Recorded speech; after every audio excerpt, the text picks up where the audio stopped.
لكن نتخيل أن الناس بيرضون عنا جميعا، لا. ارفع رأسك وقل أنا سلفي، ما في شيء. Bu görüşdə bir sualım var. Onu bütün qardaşlara ünvanlayıram və onlardan birinin buna cavab verməsini eşitmək istəyirəm.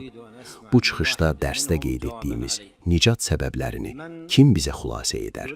İzah etmədən, maddə-maddə, səbəb-səbəb. Əl qaldırmadan özüm seçəcəyəm. Mikrofonu bu şeyxə vermək istəyirəm.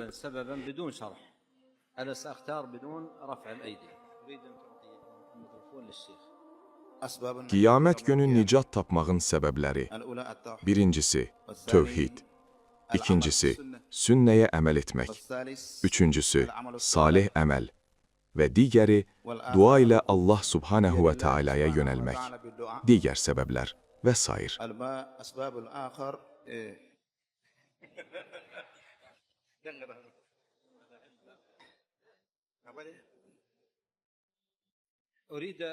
Şeyxdən bir sual soruşmaq istəyirəm.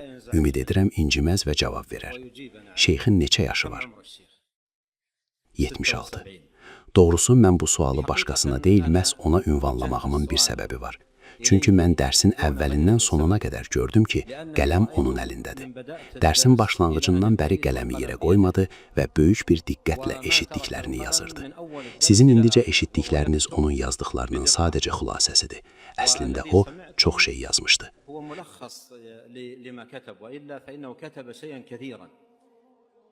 Mən onu bu yaşında görürəm, lakin himməti gənclərin əzmi kimidir.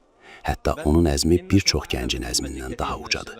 İndi burada əyləşən bir çox gənc var ki, bir hərf belə yazmayıblar.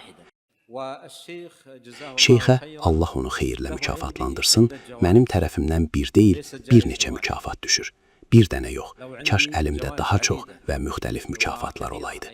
Bəli, ilk mükafat dərhal verilən mükafat. Pul qabımı evdə unutduğum üçün ona öz saatımı hədiyyə edirəm. Bu birincisidir. Digər mükafatlar isə inşallah evinə çatdırılacaqdır.